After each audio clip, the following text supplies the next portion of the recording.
You aren't making as much money as you want because you don't know how to get it from the people who've got it.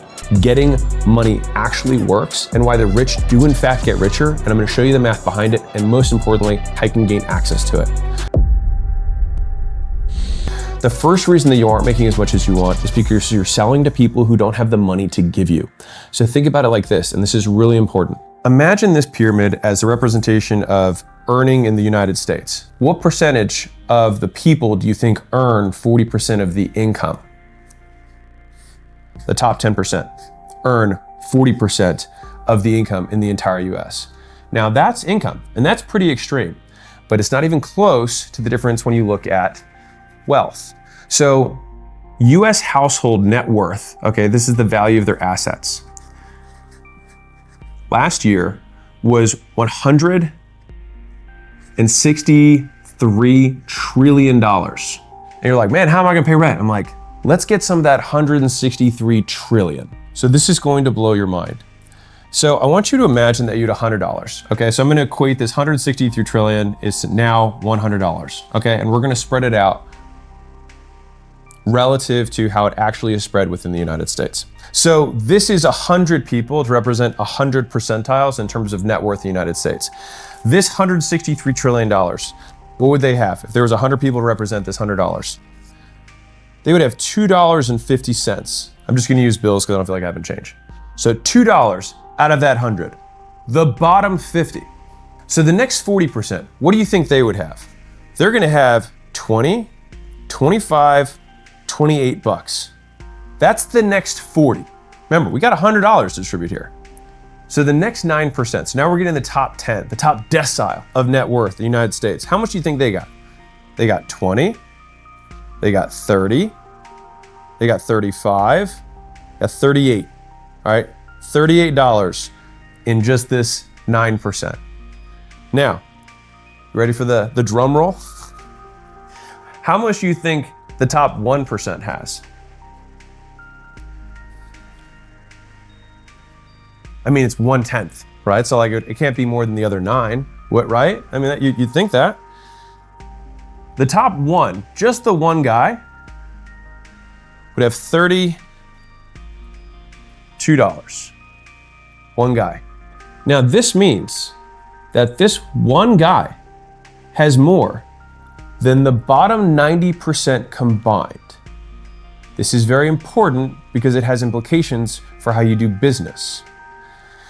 So when you hear me say sell to the rich, they pay better, it's not some pithy statement, it's reality, and it takes people a very long time to learn this, and people often take years before they actually start to figure this out. Usually there's belief issues, they're like, no one else could do this, and part of the reason is because everyone they know is poor, and they're like, there's no way I could sell something for that price. And so they make stuff against all the other small businesses to compete for these $2.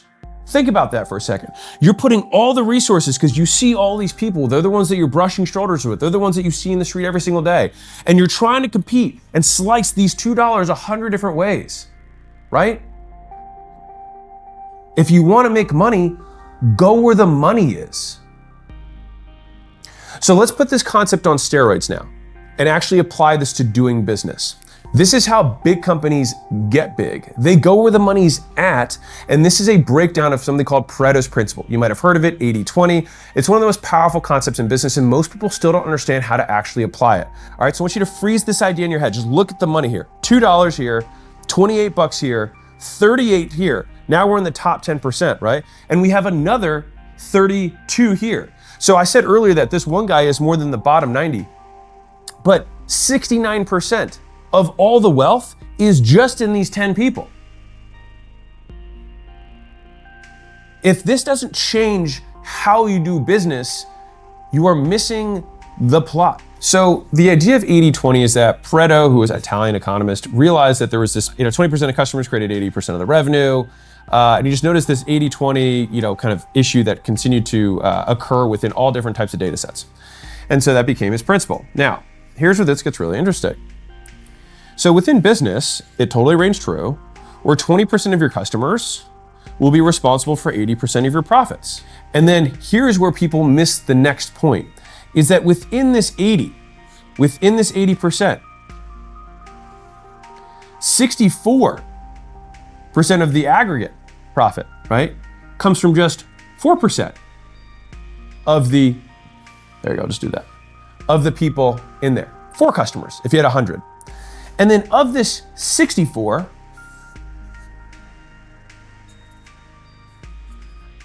51% of the profit comes from just the top 1%. Now, doesn't that all of a sudden start to make sense when you look at how the wealth is distributed? That the wealth is distributed in a way that also makes sense that the business would gain its profits in that way. And so we repeat this process, and this is kind of power law within business. This is how you do less and make more. Profit takes into account the fact that a single person, even with more service, often doesn't cost that much more to handle than the other 99. So it's more work, but significantly more profitable. Now, this is only true under one very important condition, that you actually have a business model that allows them to pay more, right? If you just only charge $10 for your thing, like, this is one of my favorite sayings is, the only thing worse than offering a $1,000 thing to somebody who's got a $100 budget is offering a $100 thing to somebody who's got a $1,000 budget. In the first scenario, you lose $100. In the second, you lose 900. Big difference. And so here's the important thing. If you have a model that allows for that, you have to understand that 99 out of 100 people are not the top 1%, right? If we're pulling back here, all these people are not the top 1%. So you should expect them to say no to your expensive products and services. But when that whale comes, you should want to Captain Ahab that bitch and get it done. Real quick, I'm going to show you the exact 10-stage roadmap from 0 to 100 million plus that less than 1% of companies finish. I've now done multiple times. And so I can say with a lot of confidence that these are the stages as headcount increases that you need to get through. And I broke each of these down by 8 different functions of the business, what the constraint feels like what are the symptoms of it when you're going through it, and then what steps we actually took to graduate. And we've done this across software, physical products, service businesses, brick and mortar, all of this, and it works. And it's my gift to you. It's absolutely free. And so the link's in the description, but you just go acquisition.com/roadmap, just enter your info and it'll spit it right back to you, all free. And so the reason that I talk about selling to the top 1% is that one of the most effective ways to, it doesn't hit the same, right? And so I love the top-down approach because you have a brand reinforcer, but also from an operational perspective, being able to ship the amount of cars he has to ship for the Model 3 compared to the amount that he had to do for the Roadster, it made more sense to start here because you can handle the volume, right? You might not have the operations to handle the amount of work that it requires to serve the masses. Like, for sure, there is money, right? At the bottom, there is. But you have to be doing it at very small razor-thin margins with extraordinary volume.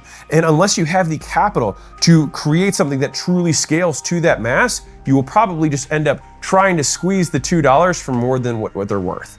And so, how do we actually translate this into pricing our products and services? This is super important.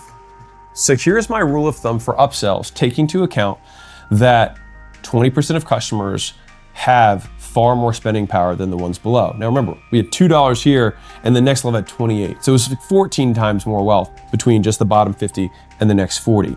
But just using the Pareto principle in terms of how we can apply this to pricing, like, you not understanding this is why your business is not making as much profit as you want, all right? So my rule of thumb is that for every new tier is that you want to 5 to 10x your price and expect 20% of people to take it, okay? So here's how it works. So let's say that you sell 10 customers. Okay, so you tell 10 customers, let's do it again.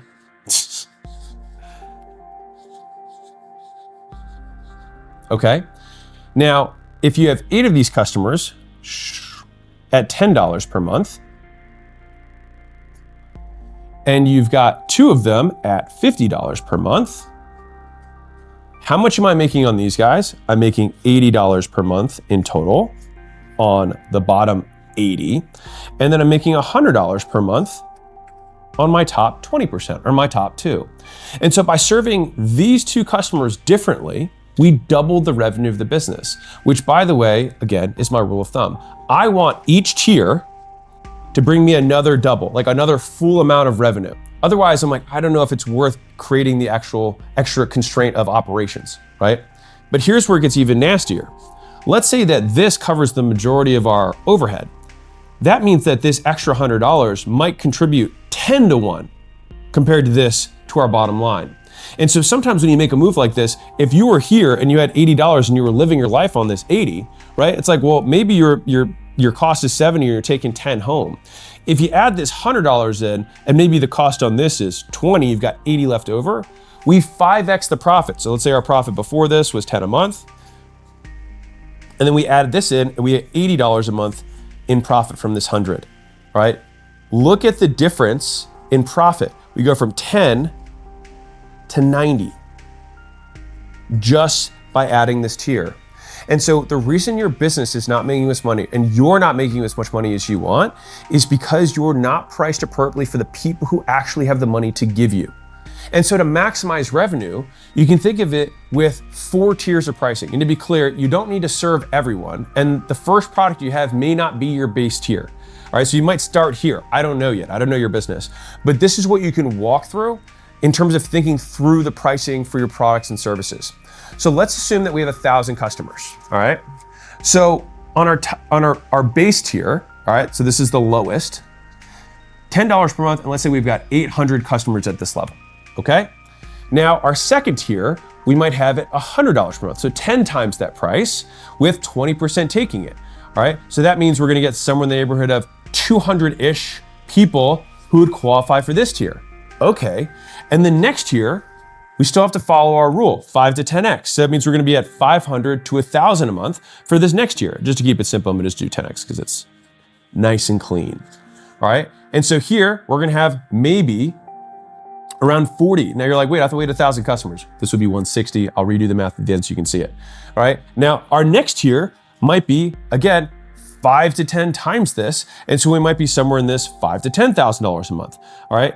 And so times around 8 people, okay? And so if you're looking at this, you're like, holy cow, that's those are very big differences in price. Yes, but so they reflect how different the spending power that exists within customers is. All right, and so the main takeaway from this is that if you're gonna have an upsell, a very small percentage of people are gonna take it. And so you have to make it worth it.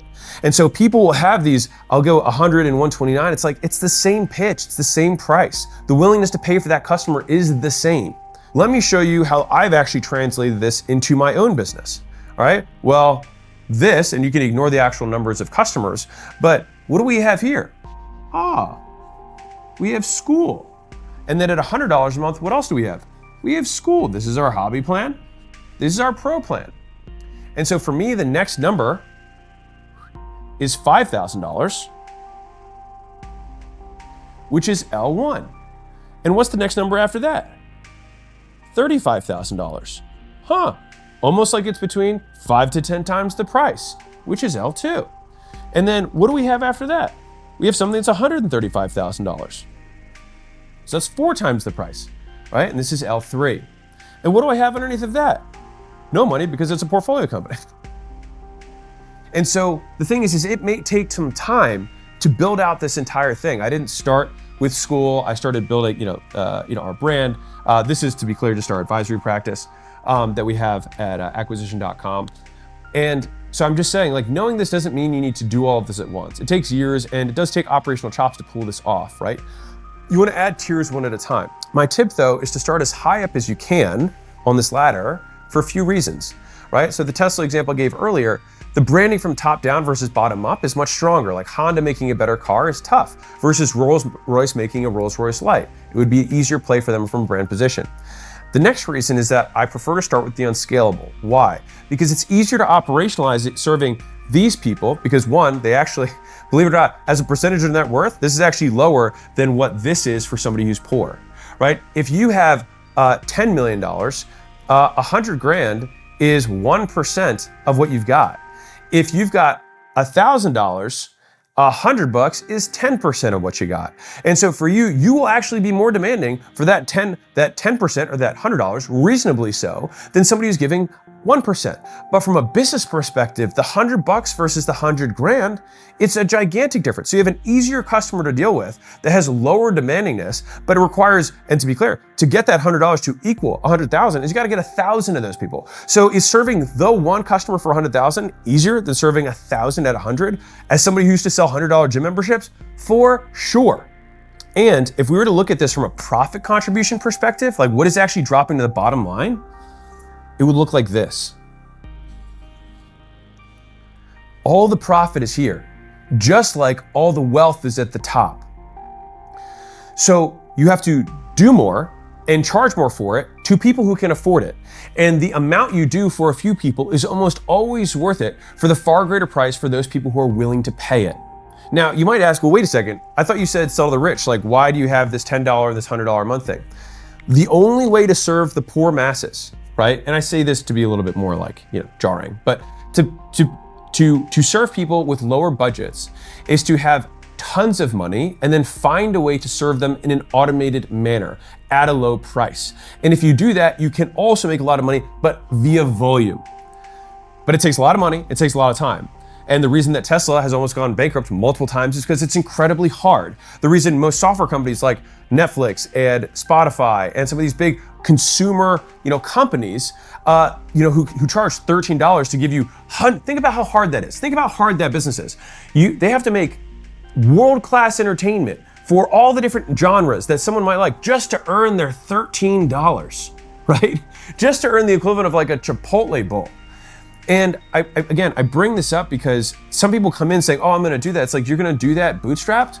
No, these companies that you're looking to model literally got artificially inflated with outside capital to prop the business up until it would get to the point where it actually could make money. So to do something like this costs a fortune. And so the way that I'm trying to walk you through this is that 80% of businesses in the US, or 78, are service-based businesses. And so you don't have an automated way to serve these masses. You likely don't. And so if you don't have an automated way, then you want to go in the complete other direction, which is I want to serve the best customer at the highest possible price, but people misprice their products and services. They say, okay, my current core thing is $1,000, I'll make the next thing $1,500. It doesn't work that way. That's not how the buyer works. The buyer is at 5K, 10K from the 1K thing. That's the next tier. That's the next rung on the ladder. All right. And so this hopefully should shift your perspective in terms of how pricing really works. A disproportionate amount of profit is here. We have to make gigantic jumps with the assumption that very small percentages are going to take it, but still be okay with it because even a small number of people at a gigantic price is still a lot of money. So how do you actually translate this and put this into practice? Number one, stop selling from your own wallet, especially if you're one of the people who, you're in that $2 category, right? You're that bottom 50% right now. I get it. I've been there. You have to forever imagine, this is a gift, forever imagine that everyone is rich. So here's the reality that will shock you. That top 10% of Americans have $1 million plus net worth. 1 in 10 people, $1 million net worth. They've got the money. You just aren't selling them something that they want. And you might even be, and this happens a lot, especially for newer business owners, you might even be too cheap for them to even believe that you're good. Like, we had a company that was in the health space a while back, and looking at all the research, it was a doctor and all this stuff, and I just fundamentally believed that they were mispriced. And so what I did was I wanted to raise the price by double. You fought me back and forth forever, and I was able to finally get a 50% price raise through. But guess what happened? We raised the price by 50%. That's a lot. What do you think it did to the close rates? They went up. They were so cheap compared to the promise and what they were delivering that people didn't even believe that it worked. And so some of you guys are so cheap because you're selling out of your own wallet. You're selling based on what your friends and family who might also be in that $2 bottom 50% are telling you. But why would you listen to the people who don't have money on how to get money? They don't know where it is. They don't know how to get it. And more specifically, they don't know how to serve the people who've got it. So that's the first thing. The second thing is that if you're gonna do this, listen to me on this. Whatever your upsell is, 5 to 10x the price. And then just make sure it's something that you'd be happy to deliver for 5 to 10 times the price. Sometimes I'll get pushback from people who are like, oh, that would be so much work. And I'm like, cool, we have value and we have price. Move one of them. Either do less or charge more. I would encourage you to just charge more. right? And so if I were to say, hey, I want you to 10 times the current price of your upsell, what would you do that would absolutely blow people away? How much does that actually cost you? When you look at the cost compared to that 10 times bigger price with a zero on the end of whatever your core offer is, you might find it's like, actually, it's only like, 5% of that price. It's like, right, really high margin. So as long as you're happy making more money, serving fewer people, go do that. The third one is that you should expect only 1 in 5 or 1 in 10 people to say yes. Expect more no's. And this is the sweet spot. Them, it's not that much money. It's only that much money to you because you still live here. If you sell to rich people long enough, they will make you one of them. And so with your upsell, make it crazy. And this is called an anchor for a reason, right? If no one buys it, no big deal. Or most don't, no big deal. But the good news is that it'll still help you sell the rest of everyone else at a higher percentage and even at a higher rate because it'll look like a good deal in comparison. And I said this before, but I'll say this again. The next reason is the only thing worse than selling a $1,000 thing to a $100 buyer is selling a $100 thing to a $1,000 buyer. In the first, you lose $100. In the second, you lose $900. And not only that, that $900 is probably disproportionately profit. And this is what no one understands. This is why most businesses don't make money. They just try and sell to these people who are the biggest pain in the butt. And the thing is you see so many of them that you're like, oh, this must be how it works. No, it's not how it works. It's just how you're working. This is how the average business works, which is why the average business doesn't make money. They don't go to where the money's at. The next reason is you have to think about absolute profit rather than relative profit, and you'll be blown away. So a single person paying $10,000 for something that costs $2,000, a single person, right? One, right? Buying a $10,000 thing that costs $2,000 is the same as 400 people buying a $50 thing that costs $25. These are the same. So do not underestimate the power of large prices in small quantities. And so the reason that entrepreneurship is such almost like a spiritual journey is that you earn the right to charge more because you no longer think the smaller amount of money is worth your time. There are beliefs that people who have money have, which translate to behaviors that poor people don't have and translate to different behaviors. So what does that mean? A rich kid will choose not to pursue a lower leverage opportunity because it's not worth their time because they were taught it wasn't worth their time. The career paths that they'll have to choose from will be significantly skewed towards things where they'll get disproportionate returns. And a lot of that is just knowledge about it, not even knowledge how to do it. I remember when I first found out, I'd never heard of management consulting. I'd never heard of private equity. I'd never heard of investment banking. I'd never heard of any of this stuff when I went to college because where I was from in Baltimore, a rich person was a doctor. That was a rich person. And to be fair, my dad's a doctor. So I was like, okay, cool. When I went to Vanderbilt, I felt like one of the poorest people there because I'd never seen what New York money was. I'd never seen what California money was. I'd seen what Baltimore rich was, which is that you have, my dad has a business with 2 secretaries and, we always had food. I never had to worry about it. I still have the immigrant mentality of like, we don't use, paper towels because they're expensive, but like, that's just because he came here with $1,000 that still got transmitted. In some ways, you almost have to bat above, you have to hit above your weight class, right? Which is, even though it sounds and the story of when I actually made my first high ticket sale in my life was when I actually set a number that I wanted the person to say no to. And then they said yes. That was how that belief was broken for me. So as much as I want to say like, this is what you have to do, I'm this guy, guy on YouTube that you just saw or whatever, like Layla and I were selling, we started doing these gym launches. We would sell memberships through gyms. We would collect the money. And that was the model. We'd fly around the country. That's what we did. There were some issues with that model, which I've talked about in other videos. And so then all of a sudden, Layla started selling weight loss directly, made a little brand for her called Queen Transformation. We started selling these $500 online training packages over the phone. And that started working. And so I had these gyms that I was supposed to do these launches at that I had decided I wasn't going to do them anymore. And so I had 8 gyms I was supposed to call up and like basically cancel on them. And so on the first phone call, the guy was actually a referral and he was like, dude, you saved my friend's gym. Like, I know you can do this. And I was so beat down at this point. I was like, dude, I'm not doing it. And he kept asking for it. And then finally I was like, all right, dude, like I'll show you what I do. But I'm not flying out there to help you if you can't close. And mind you, I come from the done for you world of like, I literally did everything. I fronted the money, I fronted the cash, I built, I'd literally buy the tables, I'd print the contracts out, I'd run the ads, we'd work the leads, and we'd sell them straight in the gym. So I did everything. So me saying that was just a hope that he would just like say, screw off. And he was like, no, I get it. And he was like, well, how much? And so I said, and remember, I'm used to selling $500 16-week training packages where you have to show up like every, 3 times a week to do stuff. I said $6,000. So for me, it was a 12x compared to the price that I was used to selling at. And I just said it, so I was like, he's just gonna say nope, and then I can just hang up and just move on to my next call. And he said 6K, and I was like, yeah, $6,000. And he was like, done. And I remember like floating out of my body in this moment being like, holy shit, $6,000 from one call. And I didn't even have the thing. I didn't even have the thing that I had sold him yet because I just didn't think he was gonna say yes. I didn't think to have to build it, right? And so I was like, holy shit. And so then so I had 7 more calls. So I called the next guy, same conversation. Well, I was like, well, now I gotta build this thing. But it went really smooth. And I was like, he was like, how much? I was like, $8,000. And he was like, yeah, done. And I was like, $8,000. I was like, I'm up $14,000 I'm not even in a day, it's in a morning.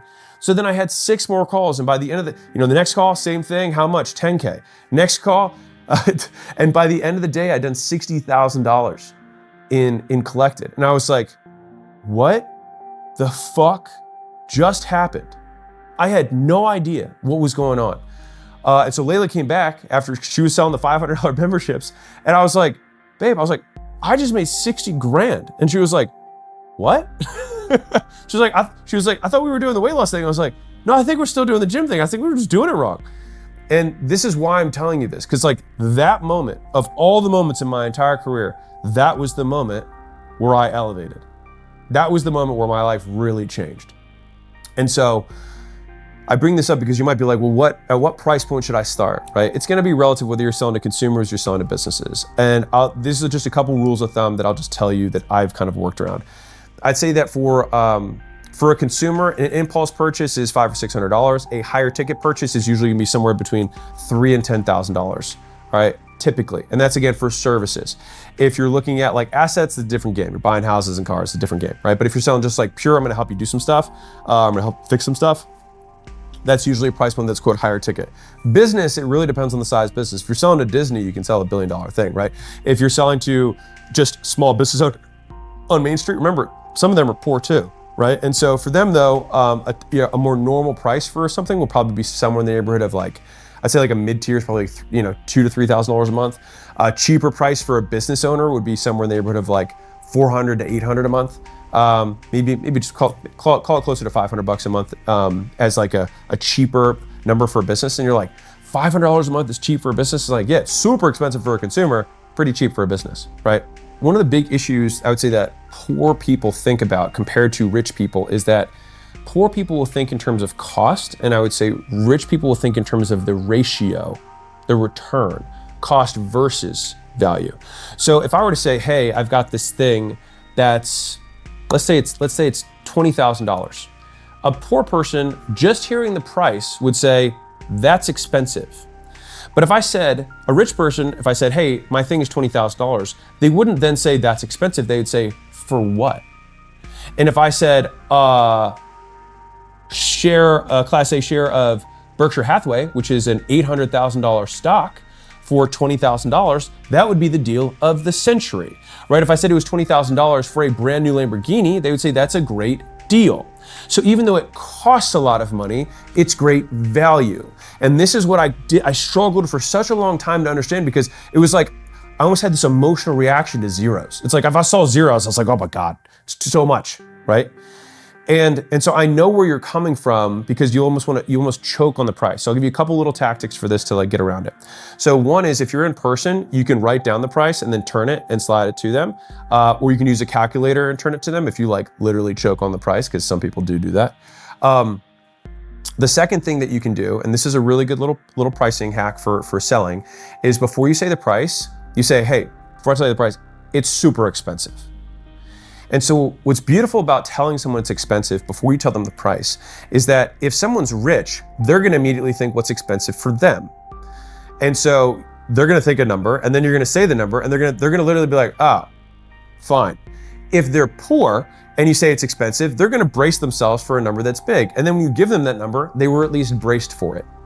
And so in either way, you actually create what I would consider an emotional anchor that's perfectly accommodating to the buying power of the prospect. And most salespeople get choked up right at that point. So it's like, give yourself a breather. It's gonna be expensive. You take a breath, they take a breath, then you deliver, right? So it's just a little tactic that works.